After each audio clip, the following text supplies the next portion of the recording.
começo de ano, a gente promete que vai mudar, que agora vai, que esse ano vai ser diferente.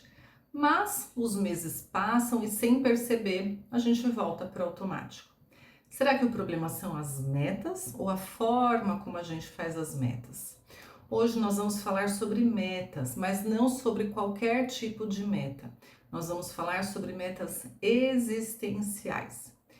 E antes de seguir, seja muito bem-vinda, seja muito bem-vindo ao meu canal. Esse é o primeiro vídeo do projeto Trilhas Existenciais, um projeto que eu criei para cada mês a gente caminhar por um tema importante da nossa vida. Não para dar respostas prontas, mas para despertar consciência, presença e sentido na forma como a gente vive.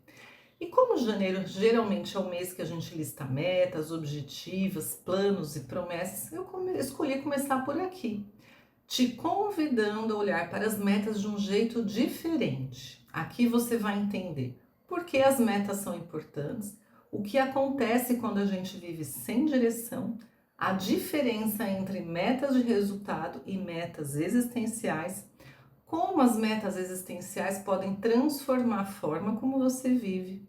E no final do vídeo eu vou te trazer dicas simples e práticas para você direcionar melhor a sua vida e construir um ano que realmente vale a pena.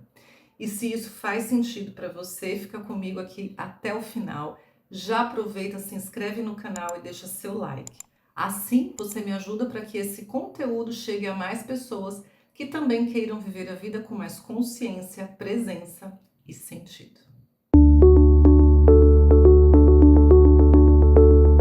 E por que é que as metas são importantes? O ser humano precisa de direção. O nosso cérebro precisa de orientação, de estímulo. Quando a gente não tem um norte, a gente fica meio rodando em looping, bem perdido, sem saber exatamente para onde ir. Como se fosse uma bússola, um GPS meio desorientado. Então, quando você define um objetivo, algo que você deseja realizar, você começa a direcionar melhor a sua atenção, o seu foco, você começa a cuidar melhor daquilo que você escolheu. E onde a gente coloca atenção, a gente coloca a vida, a gente coloca energia, movimento e ações. Quando esse direcionamento não existe, a energia se dispersa, o tempo passa e muitas vezes a gente só percebe que era importante quando aquilo virou um problema, quando aquilo está pedindo socorro. Imagina, por exemplo, um vaso de planta que ficou lá esquecido, sem cuidado, sem água e nutriente. Uma hora a planta não aguenta. É a mesma coisa com a vida. O que a gente cuida floresce no tempo que precisa florescer, não no tempo que a gente quer. Então, se você olhar para uma área da sua vida hoje que esteja bem organizada, que você sente satisfação, foi justamente aquela que você colocou atenção, cuidado, investiu energia ao longo do tempo. Mas nem sempre a gente tem plena consciência do que quer. A gente vive um piloto automático. Existe um programa inconsciente rodando dentro da gente, que vai guiando as nossas escolhas e hábitos sem até que a gente perceba. Por isso que quanto mais a gente investe no nosso autoconhecimento, a gente vai compreendendo melhor a gente, vai conhecendo os nossos comportamentos automáticos, o nosso funcionamento padrão e ampliando a nossa consciência. E aí a gente vai tendo mais percepção de como a gente vive, mas também, e aqui é importante, de como a gente quer viver daqui para frente. Ou seja, a gente não precisa continuar repetindo os mesmos padrões, desde que a gente saiba o mínimo que seja o que é que a gente quer para a nossa vida. E aí então vem a reflexão proposta nesse vídeo. Quais são os seus objetivos e metas existenciais? Como é que você quer se ver no futuro, seja daqui a um ano, nesse ano próximo ou daqui 2, você define o tempo. Mas que tipo de pessoa você quer ser na sua vida? Por isso que a gente precisa de um norte, de uma direção, de um projeto de vida que faça sentido para você. Agora é claro, né, gente, a vida é dinâmica, os planos e as prioridades mudam, a gente não tem controle do que acontece no externo, mas ainda assim a gente pode escolher como responder a essas situações da vida que não estão no nosso controle. E é aqui que tem o nosso espaço de liberdade, lembrando também que não escolher também é uma escolha. Vou deixar alguns exemplos práticos sobre metas existenciais. Então, por exemplo, se eu desejo ter mais saúde, mais energia, mais disposição, eu vou precisar aos poucos cuidar do meu corpo, do sono, da alimentação, do ritmo de vida. Não é uma mágica, é uma escolha. Porque se eu não fizer nada, tudo vai continuar como está. Aí a gente para e olha, da maneira como está, está bom, tá ok? Se eu não mudar nada, não mudar nada, como é que eu estarei daqui para frente? Nesse exemplo da saúde física, o nosso corpo é onde a gente vai morar até o fim da vida. Então, como é que a gente está cuidando desta casa que chama corpo? O importante é perceber se a forma como a gente está vivendo essa área hoje está se aproximando ou se distanciando de quem a gente deseja ser. Outro exemplo, vamos supor que você queira ter uma relação mais saudável com o dinheiro, para ter mais tranquilidade financeira, tanto para você como para a sua família. Então, eu vou precisar aprender a me organizar, fazer escolhas melhores, talvez rever a relação que eu tenho com o dinheiro, talvez algumas crenças relacionadas e por aí vai. Se eu desejo crescer profissionalmente, ter um trabalho que tenha mais sentido, que me faça sentir mais realizada no que eu faço, talvez eu precise investir em conhecimento, desenvolver novas habilidades, talvez até sair da zona de conforto, ou então apenas rever a relação e o significado que a gente tem associado ao trabalho. Percebe? Então não é só sobre aquilo que a gente quer ter, mais dinheiro, mais trabalho, não sei o quê. É sobre quem eu preciso ser, quem eu posso me tornar ao longo do processo. E aí, o resultado daquela satisfação vai ser consequência do que a gente vem fazendo no caminho desse projeto de vida. E é isso que eu chamo de metas existenciais. São escolhas conscientes que você faz sobre aquilo que é importante para a sua vida. E quando existe um para quê, um motivo, um propósito claro que faça você se movimentar naquela orientação, é porque tem um movimento interno, um comprometimento com o que você sentiu que era importante nesse momento da vida. Lembrando que as coisas podem mudar e tá tudo bem. Não é para ser uma ideia rígida, porque a vida também é dinâmica, flexível e a gente precisa se adaptar. Agora vamos olhar para o outro lado. O que acontece quando a gente não tem uma meta, quando a gente não tem um objetivo? Na prática, o que acontece muitas vezes é desperdício de tempo, de energia e de potencial. Quando eu não tenho algo que eu considero importante, algo que me puxa para a vida, que me faça fazer o movimento, o nosso tempo, né, ele vai sendo ocupado por qualquer outra coisa. Geralmente a gente perde tempo. E aí passa o dia, passa a semana, passa o ano, e quando você olha para trás, a sensação é: o que realmente eu fiz, o que eu desenvolvi, o que eu construí? E aí vai ser muito pouco ou nada, né? Então, quando existe um direcionamento, quando existe um objetivo, a gente aproveita melhor o tempo, a gente investe energia naquilo que a gente escolheu, que a gente definiu que vai fazer bem para a nossa vida, que vai fazer bem para a nossa história, que tem a ver com quem a gente quer ser na vida, que tem a ver com o estilo de vida que a gente deseja ter para a nossa vida daqui para frente. E detalhe, isso também contribui para a nossa autoestima, porque a autoestima não é só a gente gostar da gente, é também a gente se sentir capaz, a gente perceber que conseguiu realizar, concluir ou desenvolver algo na gente.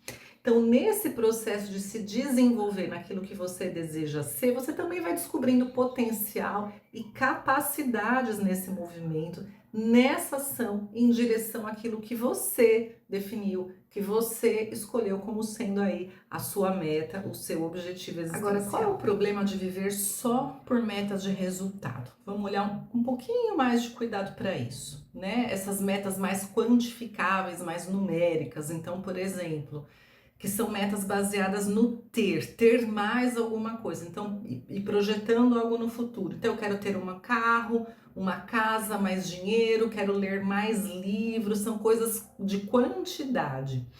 O problema não é ter essas metas de resultado, essas metas quantificáveis. Eu mesma faço e acho que elas são sim importantes. O problema é quando a vida vira só isso.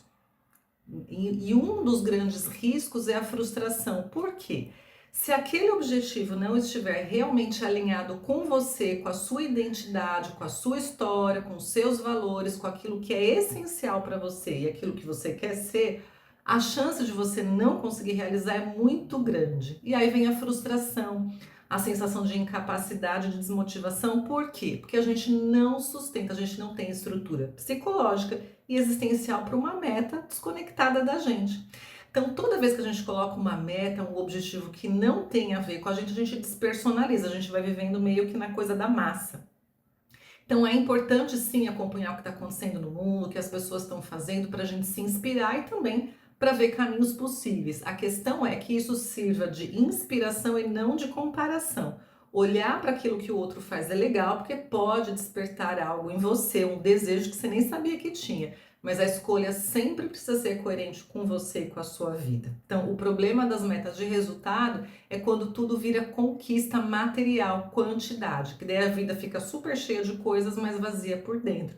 Então, por exemplo, você pode ter o cargo que você queria, o carro, a quantidade de viagens que você queria fazer, mas sentir que falta algo, porque não é sobre ter, é sobre quem você deseja ser. E um exercício que eu gosto de fazer muito é imaginar que a gente está lá com 90 anos, olhando para trás um filminho da nossa vida. O que a gente gostaria de ter vivido? Quais experiências a gente gostaria de ter tido? Quais riscos que a gente achou que valeu a pena correr?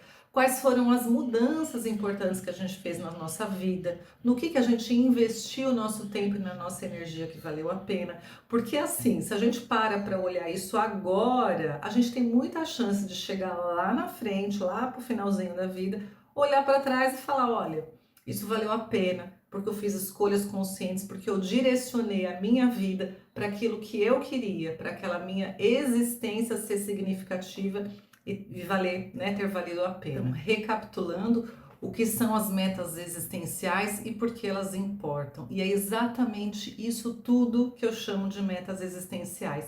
Primeiro, porque elas começam valorizando a sua identidade, o seu jeito de ser, a sua história, quem você é no mundo, como chegou até aqui. Então, antes mesmo até de olhar para o que você ainda quer conquistar, vale a pena olhar, fazer uma pausa e olhar o que você já viveu, as dificuldades que você já superou, as dores que você já atravessou, a pessoa que você foi se tornando do jeito que foi possível até hoje. Então, isso já diz muito de você. E aí, gente, tem muitas pérolas, existem muitas forças aí dentro, conquistas que muitas vezes a gente nem reconhece, porque a gente não para olhar. Então agora, nesse momento de vida, né, se você chegou até aqui nesse vídeo, eu imagino que você esteja também com um desejo de viver melhor, de, sei lá, de desenvolver algum aspecto na sua vida, ou mesmo em você, na sua relação com a vida, de você se tornar uma versão mais alinhada com quem você é e também com quem você deseja vir a ser. As metas existenciais, elas nascem exatamente daí. Quem é a pessoa que eu já sou e quem eu ainda posso me tornar. Então não é sobre o que eu quero ter, é sobre quem eu desejo ser.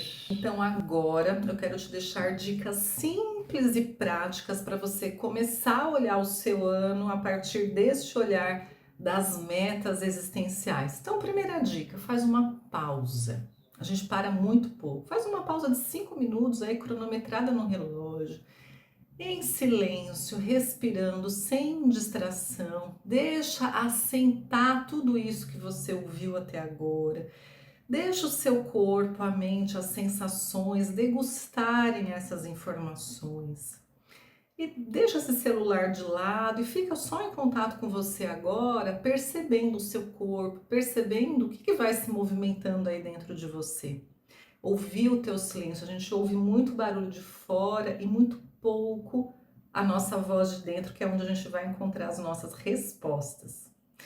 Segunda dica, faça uma pergunta, né? Depois dessa pausa, faz uma pergunta simples para você. O que é mais importante para você neste ano? E não responda com a cabeça, espera um pouquinho essa resposta vir de dentro. Deixa essa pergunta ecoar e observa o que vem, né? O que a vida te chama, o que nesse momento te pede mais cuidado, o que te pede mais atenção, mais presença e vai registrando. Outra dica, escolha uma coisa só. A gente não consegue abraçar o mundo, a gente não consegue resolver a vida em um ano, né? Então é importante a gente dar um passo possível, ainda que seja um pequeno passo, mas que ele se aproxime disso que você sentiu ser o mais importante para você nesse momento. A próxima dica também, olha para as outras áreas da sua vida, dá uma passeada por elas na sua vida pessoal, familiar, financeira, profissional, saúde, qualidade de vida e perceber em cada uma delas o que é mais importante agora. Que pessoa você quer ser esse ano para você? Talvez você queira ser mais corajosa, amorosa, disciplinada, espiritualizada, enfim. Quais são os pequenos passos possíveis nessa direção que você quer? Outra dica: escreva isso num papel e deixe visível. Escrever é um compromisso que você faz com você. Então, deixa isso num lugar visível para você lembrar, para você não esquecer do compromisso que você firmou com você. E vá revisitando ao longo do dia, na semana, e se perguntando: as escolhas que eu estou fazendo no meu dia a dia, elas estão se aproximando ou se afastando da vida que eu quero viver? Isso combina com quem eu quero me tornar? Isso acrescenta ou subtrai, né? Isso aproxima ou distancia? E isso não é controle, gente, isso é afinar a consciência. Porque olha só, nós vamos viver de todo jeito. A grande diferença é como é que a gente escolhe viver. E a vida é uma só e ela acontece no aqui e agora. Então, como é que eu posso viver uma vida com mais presença, com mais sentido? Porque essa é a sua vida, essa é a sua história. Então, obrigada por ter ficado comigo. Se você sentiu que esse vídeo te ajudou, que te trouxe clareza, deixa aqui nos comentários, isso me ajuda. Deixa seu like, se inscreve no canal, isso também ajuda esse conteúdo a chegar a mais pessoas. E se você achar que é interessante, compartilha também com alguém que você acha que queira viver uma vida com mais presença, consciência e sentido. E até o próximo vídeo.